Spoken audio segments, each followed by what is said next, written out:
What's happening, everybody? Can you hear me? Can you hear me? Check one, check two. Let me know if you can hear me real clear. You are now tuned in to Hits Digital Radio. I'm your host, Dre, aka John, aka Andre Marcellus. Okay, we got a crazy story for today. And this is called Atlanta 10.0. This is a Tubi film. Harlem, New York, what's good? This is a Tubi film. All right. And of course, it takes place on a basketball court, this particular scene. Now, let me set this up. Let me read something for you real fast. The synopsis of this movie is Ryan Gibbons makes his creator directorial debut with this gut-wrenching series, Atlanta 10.0. Atlanta 10.0 is a dramatic thriller crime series that displays some of the many tragic, real events that have taken place in Atlanta. While Atlanta is known for being a place where people come to prosper, it also has a wicked side that many discover when it's too late. Long story short, no one is safe ever anywhere. Right? Okay. Now, we like to call ourselves around here movie buffs, if that's a good word for it. We watch movies a lot, critique movies. I have multiple shows that I've directed and wrote. So we always tuned in to see something new. So I strolled across this on Tubi. And for some reason, it popped up in the feed, like right in the most current. So I said, let me watch this. So I'm watching, and for this is an independent film. So I knew that, and just like we all know, most independent films on Tubi are, they kind of shady sometimes. The acting isn't that good. So I said I'm going to give it a shot. So I turned it on, and it's doing the aerial view, with the drone and this and that. So I'm like, okay, this is different. And this guy that you're looking at in the movie, his real name is Jan Marion.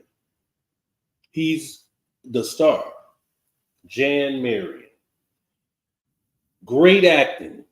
Let me say that off top. Salute to Tubi for this movie because it was great acting.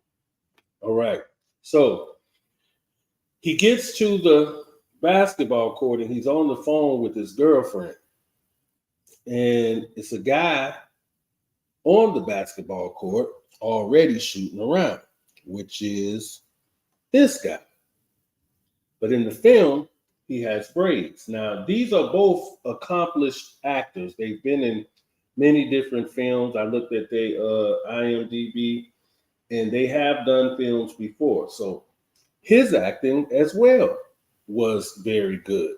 Now, he took it a little far for my taste, but he's, nonetheless, he did great acting.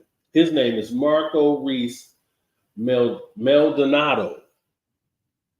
Marco Reese Maldonado. Okay, so this guy's on the court and he's talking to his girl. He's on the side. Dude is shooting around. So once he gets off the phone, he asks dude, did they want to shoot a game? Nothing seemed wrong with this. It was only the other guy on the court. So they were going to shoot around. So they played a game. The dark-skinned gentleman, he won. And after he won, he was talking crap, this, that, and the third. And he was planning to get ready to leave. And the other guy said, hey man, you want some water?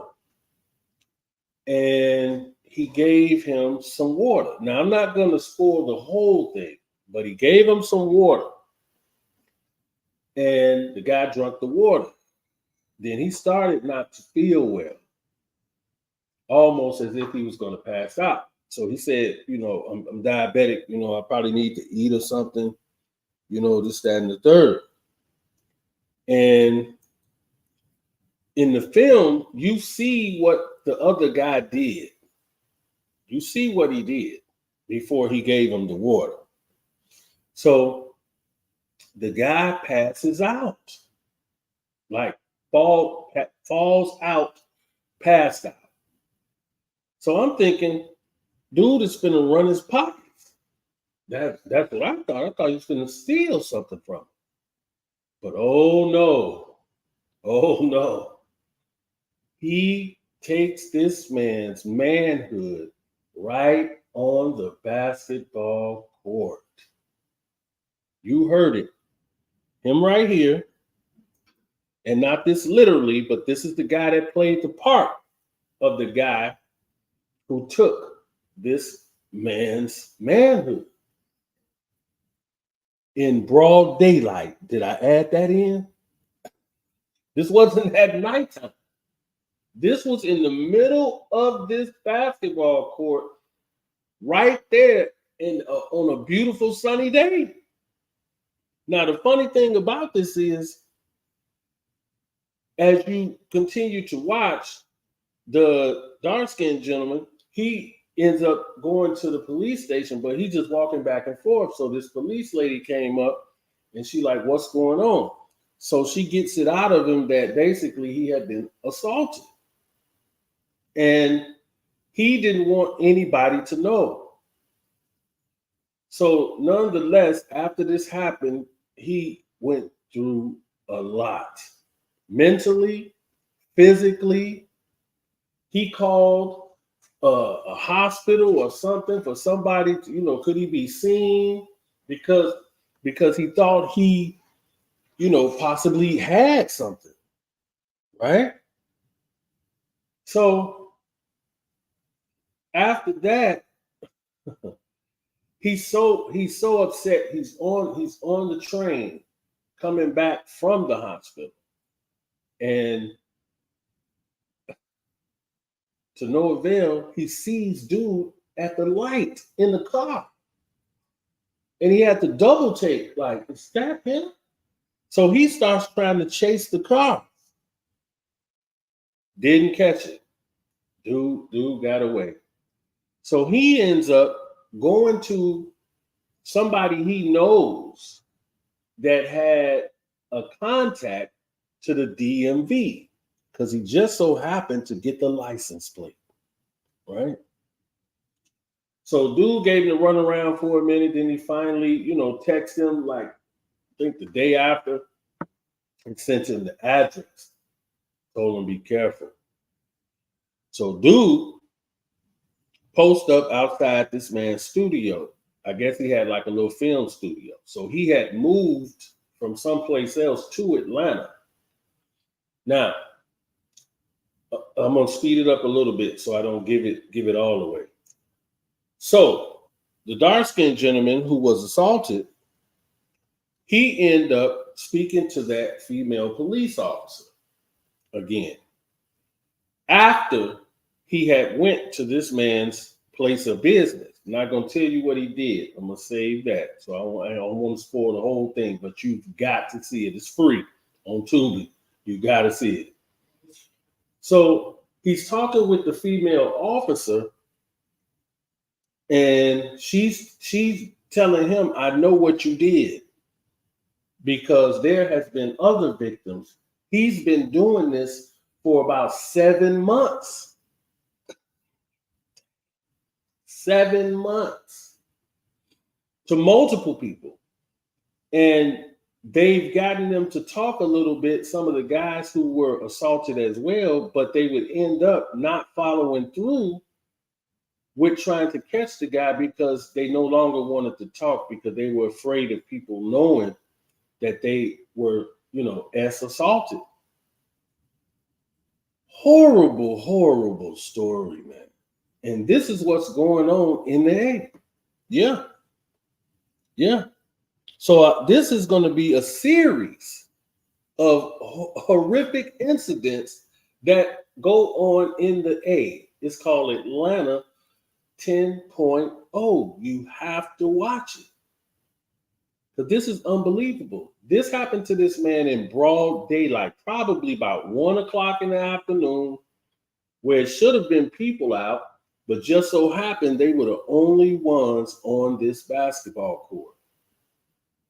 And you would have thought that you could take a water from a brother you just was balling with, and he got an extra water in his backpack, and you like, okay, cool. Man, we out here sweating. Ain't no water fountains out there. So neither one of them, well, he had water, but the other dude, he didn't have no water. So I guess he figured, I'm just, this is cool. And dude offered him a ride. So I guess he was hoping that he would have passed out in the car. And then only God knows what he would have done to him then. Oh my God. He probably would have done the unthinkable, which I thought was the unthinkable on the basketball court. So I can't even imagine if he had him in a secluded spot, what he would have done. But this is for those of you who are listening that plan on moving here. You should see this first. You should see this first. Now, me, myself, I'm going to just keep it a buck. I'm from the west side of Chicago, so I'm not taking your water out of your backpack, homie. I'm not doing it. Sorry. I'll just wait till I can hit the liquor store or corner store. I'll get my own water. But you ain't giving me no water out of no backpack. Sorry. It'd be different if he had a case, just was sitting out there, for him, balling and he probably ain't tampered with all of them in the case. You know what I'm saying? So you got a better shot at least. But this man drunk that water, and the next thing you know, he was passed out on this basketball court. And when he got home, I'm gonna give you this last tidbit, and I'm gonna get out of here. So you can go watch it right now. Go watch it right now. He went to the bathroom and he was just sitting on the toilet. He wasn't using the bathroom yet, just sitting in his shorts. Why, when the man got up off of there, first of all, he could barely walk. He could barely even walk. So when he got up off the toilet and he felt something where he put his hand back there, lo and behold, it was blood on his hands. And when he got ready to get in the shower, you could see that he was still bleeding. My God. Atlanta, what is going on in this piece? What is going on? But I guess we're going to find out now, because Atlanta 10.0 got more of them coming, more stories. So I'm going to stay locked in. You guys stay locked in. Let me know if you see the next one before I do, because I'm going to be looking now. And I think you should tell everyone, especially people that's planning on moving here. You need to let them know what's going on down here in this area, because it's out of control. All right, guys, that's it for me. Enjoy your Sunday. Stay blessed. Don't take water from light-skinned Negroes on basketball courts with braids and got water in their backpack and offer you some. So with that being said, I'm out.